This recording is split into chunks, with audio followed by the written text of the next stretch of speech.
Well, so let's talk about, first I want to talk about the Renee event. It's exactly 30 days away. We got the last email. We have about 144 people signed up to this event. This room will easily hold 200 people.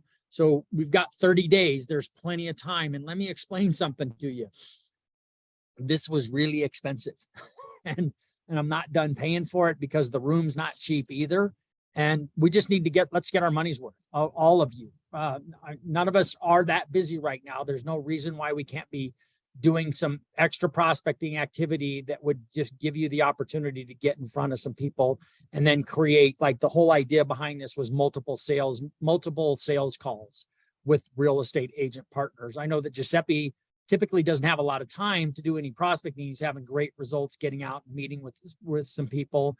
And I know that's going really well. So all of us need to participate in this. I need all of you to do this. And I want to thank you because, you know, the first thing I want you to know is I have a high level of gratitude for all of you, the work that you're doing. I know how hard this is in an environment like this, and I know how difficult it can be. And I just so appreciate the attitude. I think what Ocean brought up was really important, that most people aren't like this. Most people are like kind of bummed. And when you get around them, I'm going to talk about that. You can get around them and it can really drag you down. I appreciate the effort that everybody here is putting into staying positive and having a great attitude. I think I can start the discussion, but I can't carry the discussion with you all day. And the fact that you guys are all doing that, I really appreciate it. So thank you. But let's get this thing blown out. Like, let's have it standing room only. Let's have 50 people waiting in the back of the room for a seat. That's one of the things that Renee said will typically happen if we do it right. I know we don't have 80 loan officers out there trying to get it, but that would make this even more powerful. And I promise you the momentum that will carry through for us at the beginning of the year and into the spring will be phenomenal for all of us. So keep that up. Does anybody have any questions about what they're doing or how they're going about it? Anybody have any story to share about something that's working really well in the process of getting in front of anybody that they want to share? Anyone? I have plenty of time to prospect. Plenty of time right now. But I also started inviting like the CPAs, financial planners, and accountants. Oh, well, I guess that's CPA. There's someone else. What's the other group we try and prospect to? CPAs, financial advisors, attorneys, Yeah. estate planner. Are you? Yeah, I know. No, I haven't done any estate attorneys, but I could. But there's probably like 5 or 6 people in that arena that are going, and they're all excited because they're dealing with the same thing. Financial planners, they need influence too. So They all seem very appreciative. So right on. Well, let's just keep it up. We got 30 days. Let's put a full court press on it. It's one of my dad's terms. You don't know what that is. I'm not even sure what that is, but put a full court press on it. I know that means to work really hard. Is that a basketball term? I think it's tennis. No, I'm just kidding. No, it's basketball. That's where you're guarding the team after you score a basket and they're, full court, like you not letting them get the ball in. Isn't that funny? I have a saying that my dad used and I'm using it. I don't know what it means. Anyway, so, all right. Well, I said in the deal that I sent out that what we need to all be doing every day to develop and maintain mental strength. Don't discount your health. Don't discount self-care. It's such a big deal and impacts so much about how you're able to show up and perform. You're a performer, right? So being, I always call it pay attention to the news, but not the news. That's nutrition, exercise, water, and sleep. Those are the basics of this, right? And if you're not taking care of yourself nutritionally, if you're eating poorly, it affects everything else. If you're not getting enough sleep, it affects everything else. If you're not getting exercise right now, so critical.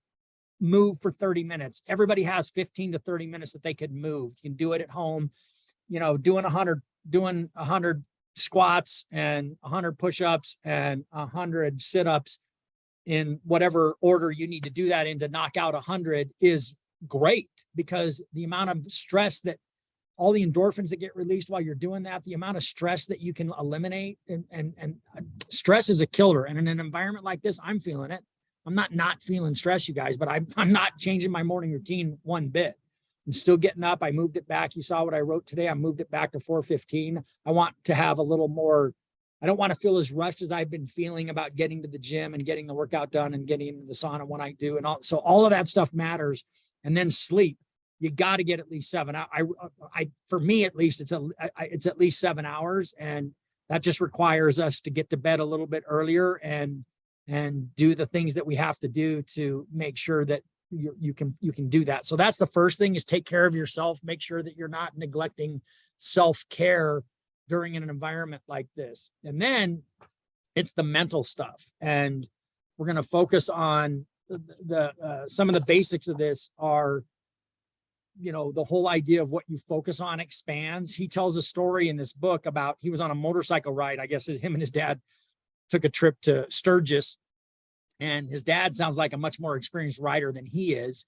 And he was having a hard time keeping up with his dad during this really technical part of the ride. And listen to this. He's talking, he's chasing his dad through these really sharp turns, and here's what he said. He goes, I tried to slow down, but I kept drifting out to the edge of the turn. I drifted toward the edge of the cliff, and I panicked, and I thought, I'm at the edge of a 2,000-foot cliff. If I keep drifting over, I'm dead. I hit the brakes harder and leaned toward the road, finally moved back to the middle of the road. And so being a motorcycle rider, and so if you ski, if you do anything that you're doing physical like that, or anything technical like that, you're going to go where your eyes go, right? So what you're looking at is what you're going to do. So when I'm riding a motorcycle, and the advice his dad gave him was, look through the turn. Don't look down. Like, if you look down, you're going to crash. If you look at the cliff that you're afraid to fall over, you'll drive off the freaking cliff. So you have to just stay focused on what it is you want and where it is you want to go. This is no different. So if you find yourself thinking, you've got to arrest the thought process. When you find yourself thinking about not production, it's slow. If you find yourself thinking about that, that's just going to take you down a road that is not where you want to go, right? But you're going to end up where you don't want to be if you keep thinking about it. So you have to arrest those thoughts when you catch them, and you've got to decide, it's like, I'm not going to focus on that. I'm going to focus on where I want to go, right? So it starts there, visualizing what you want, visualizing that I know I want, where it depends on, no matter where you are in your career, you're all at different points. Visualizing that I'm going to get this much production no matter what. That's what I'm going to keep visualizing. And whatever your number is, because everybody's got a different number.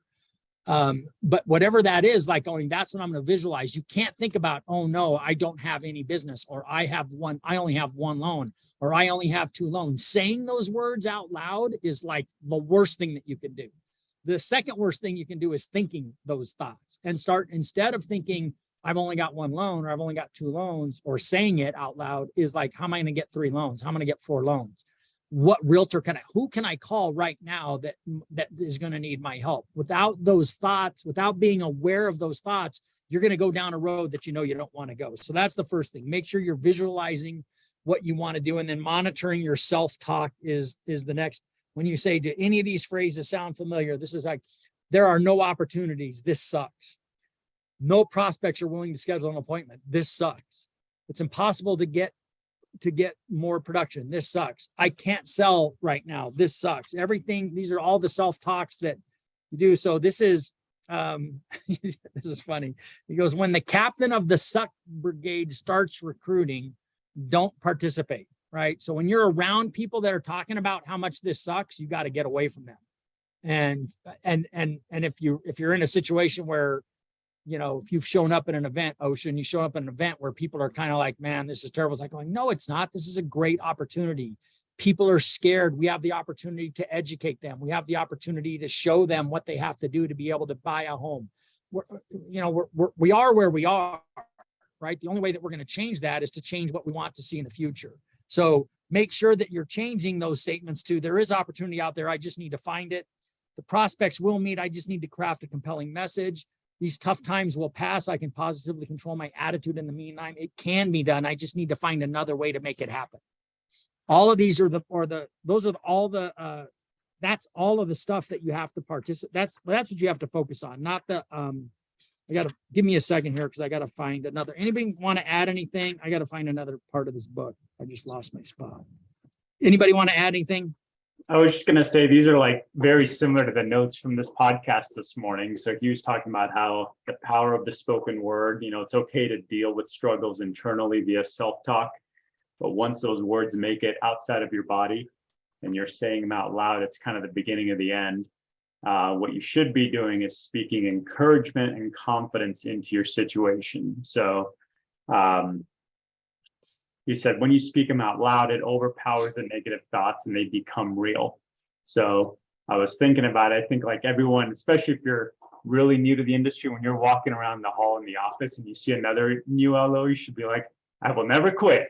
And they'll be like, I will never quit. And then next time you pass each other, you say it again. Right on. I love that. I mean, not to bash on other people, but like that's kind of where those people that went to Spire, they all were like in this negative mindset together, and now they're all, you know what I mean? So at least that was my interpretation of how at least Matt was acting here, and it was negative, and I had to shut my door because I didn't want that negativity to affect my business. Well, it speaks to that thing that we talked about. Attitude is more important than facts.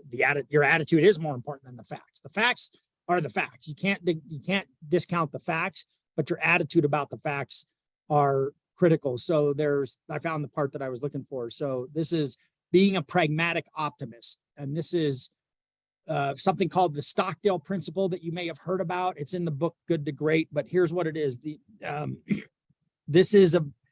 So Jim Stockdale is the admiral who was captured and tortured during the Vietnam War.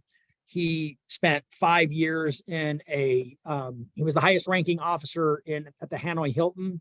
And he was tortured for 5 years. Like he came out of there barely alive. But what he said was, this is a very important lesson. You must never confuse faith that you will prevail in the end, which you can never afford to lose, with the discipline to confront the most brutal facts of your current reality, whatever they may be, right? So I'm not trying to get you to ignore what's really going on. I'm not. I don't want to do that. I don't want to. You can't. That would be childish and ridiculous. So we're not going to do that. But we know what's going on. This is a tough market. We're like not saying it's a tough market would be like denial. I'm not going to be in denial about it. But that doesn't change the fact that we can know without a doubt that we will prevail in the end. That you will prevail in the end. I have no doubt. I've seen it before. I showed you the numbers yesterday. We went from like there was a time in August of 2008 when the mortgage meltdown, like those days where like companies were, who was the company that owned ALS, Giuseppe? I can't think of their name. The big investment banking company that owned ALS that was like, those guys are going out. Yeah. They're out of business. And then countrywide closing, I'm like, I don't know if I'm going to be selling mortgages next month. Those were dark days. That was like freaky. We had that conversation. Yeah. Right around my 30th birthday. Yeah, we're like, I don't know. My 30th birthday party. I mean, what a bummer. Are we going to be doing this? Are we going to be doing, like I said, we didn't know. Are we going to be doing this? And I found out that, later I found out that Fairway, who we were with at the time, was running out of money. They couldn't fund all their loans. So we were like committing to like closing dates and everything else, but their warehouse lines were all tapped because the warehouse banks didn't want to give anybody money because they didn't know what was going to happen, right? Like, so our business grew during those times, and they grew partly because I don't know about you, Giuseppe, but for me at that time, I was like, I got nothing else I can go and do. And I certainly don't want to go do anything else. This is what I'm doing. I'm locked in here. I've signed leases. I've bought furniture and computers. What am I going to do with all this shit? We got to keep going, right? I mean, it never felt, I don't think I ever felt desperate, but I just knew that like, this is what it is. I had no doubt. It was never, I did wonder like, are we going to be doing this? But then it was like, we're doing this. This is what we do. And so we just kept going. We kept showing up every day. But I'm going to read from the book. Now, this quote became known as the Stockdale paradox in Jim Collins' book, Good to Great. Let me see. It addresses the dichotomy of tough times, that you must maintain faith that you will prevail, even if, and especially when, your current reality is contradictory to your ability to prevail. Pragmatic optimism is like the Stockdale paradox. Remain optimistic despite the harsh realities you face. Tough timers are positive while acknowledging the realities of their situation. A pure optimist keeps his head or her head in the clouds. These clouds obscure the person's view to reality. It's harmful to face tough times with naive optimism. Tough timers positively address their challenges. They view the world pragmatically. They approach tough times with tenacity, knowing that it won't be easy. This won't be easy, guys. It won't be easy. But you cannot ignore the realities of tough times. Those realities aren't going to ignore you. You cannot overcome a challenge that you don't believe exists. Tough timers don't sell in a bubble. They acknowledge their challenges and they adapt accordingly. That's what this is. And the fact that we're teed up, I'm actually really grateful that Renee talked to me, because when Renee told me how much he was going to charge me for that event, I was like, dude, are you freaking kidding me with this? And then he goes, let me do some math for you. And then, we did the math, and I was like going, all right, you're right. I can't afford not to do it. Now it's worth even more. Even though we're slower, it's worth even more because of how it's going to tee us up going into the end of the year and then Q1 and Q2 of 2023. So I'm as excited about doing it as I've ever been. And I think I want you to embrace the fact that, like, you're not working for a company that's like going to sit back and be like, well, we can't spend any money. It's like, no, I'm willing to make an investment. We've made a lot of money the last 2 years, and I don't want to lose money. And my goal is that we're not going to lose money. That's the whole goal. It would take a lot for us to actually lose money for the year since we've been profitable all year. We're not going to lose money. We're just not, I'm just not going to end the year. I haven't ended the year in the red since 2007 was the last time. And it was like 25 grand in the red. So it wasn't even a thing, but it's not going to start now because we're so much better at this. I'm certainly much better at managing a P&L than I was in 2007. I can promise you that. So this is exciting. This is an opportunity. Like, yeah, it's tough, but your attitude will be the difference. And when you can go out there, I really want to encourage you to go out there when you're talking to these agents and when you're talking to CPAs and financial advisors, to be the guy with the best attitude in the room. Be smiling, be confident, be the guy or the gal with I don't say gal. Be the person that shows up with the biggest smile and the most optimistic outlook that we're going to prevail over this. This is going to be awesome. We have so many clients that are going to need our help, and I can't wait to help them. That's got to be your approach. If you don't show up like that, it's just going to be, if you get sucked in, and don't do that. Make sure you're not getting recruited by Captain Suck or whatever, the captain of the Suck team, because that is like the worst thing that can possibly happen to you. And kudos to all of you. Again, really grateful that you guys show up the way that you do. Really grateful that you do the work that you do. I know it's hard. I know this is difficult, but talking about that doesn't make it any easier. So talking about what else can I do? What else can I do? Make one more call every day. If you just decided, I'm just going to make one more call and see if I can get an appointment with somebody, if I can talk to somebody. That's all this is. And that's how you'll overcome it. That's the truth. So John, did you figure out a way to speak to us, or are you still, if you unmute, can you say something? Because I know I wanted you to share something about the opportunities in the market. John just got a house under contract. Why don't you share that story? Can you hear me? Yep. So, yeah, I was going to say earlier, I'm grateful for the opportunities here, because the opportunities are not the same as they were a year ago, but there's definitely opportunities out there. People are going to do deals. People are going to buy houses. But I got my girlfriend's dad under contract on a condo in Baker, central Denver. The house was listed, the exact same dated house was listed down the street in the same condo complex for $290 6 months ago. It got bid up to $338. They listed this unit for $338, and 1 week they dropped it to $320, and we got it under contract for $305. So, there's a little bit of like, oh, the values are falling, but also there's an opportunity there where he wouldn't have bought at $338 or gotten a bidding war for this property. So that's the thing. It's just, it's not that there's no opportunities. The opportunities are just very different right now, and just making everybody understand that. It's a great story. So the idea that, okay, so a house in the same neighborhood, I would have had to pay $338,000 and probably bid it up. What did it originally, the one that sold 6 months ago was originally listed at what? They listed at 290 and they bid to 338 6 months ago. 6 months ago. And This now, one listed at 338 and we got them down to 305. there you go. Like, Yeah. that's an opportunity that didn't exist 6 months ago. Where now, if you're the buyer now, aren't you going, well, this is awesome. Isn't that funny? Like, oh, this is awesome. But 6 months ago, we were like, this sucks. And like, but either way, you got a house. And again, this isn't just about, I want to make sure that we don't lose sight of the fact that we don't do this. Just like I mentioned this yesterday, this isn't just about this isn't just about an ROI on buying a home. It's buying a home, a place for you to live and grow and raise a family. That's what this is. That's what we're doing. That's what you're selling. It isn't just like, did I make money? And so I think it's a great story and it's one worth sharing. I don't like the part of the story where the guy that bought 6 months ago is just like going, gosh, damn it. But you know, that's the nature of what we do as well. I bought my first house for $97,000.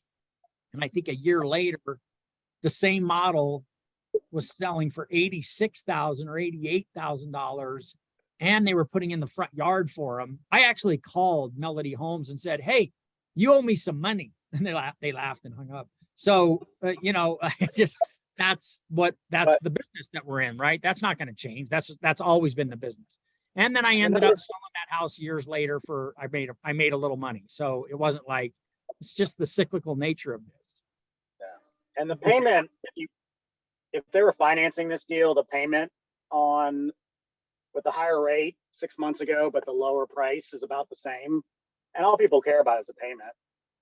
You know, I quoted somebody like in this fall when it was 3 and then the rates were 4 at some point, and I was like, oh, I feel kind of bad. The rates are higher at 4, and I like still think about that. I'm like, why the hell was I even thinking that? Because now people that are quoting, you're quoting 7.5, and like, oh, good, the rates are 7.25. They don't care. They don't know the difference. They don't know what we know. Right. You know, so you just have to not be in that mindset. Like, this is the rate today. I had a loan officer that every single time she talked to a customer, she said, that's a great rate. That's amazing, no matter what the rate was. Well, and it could be an amazing rate the other way too. Right now, it's like going, Right. Isn't that amazing? We're at 7.5. Right.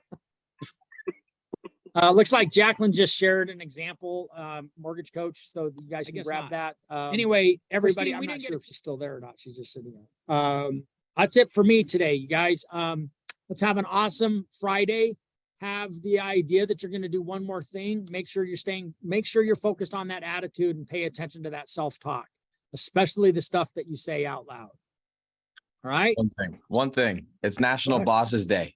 Happy Bosses Day, Dave. Oh, thanks, dude. Is it really? Yeah. Thanks for being a great boss. Thanks, You didn't buddy. watch I the Darren appreciate it. Hardy this Thank morning? you. You're welcome. Thank you. Thank you. I appreciate that. Thank you. All right, you guys, have an awesome Friday. Have an awesome weekend.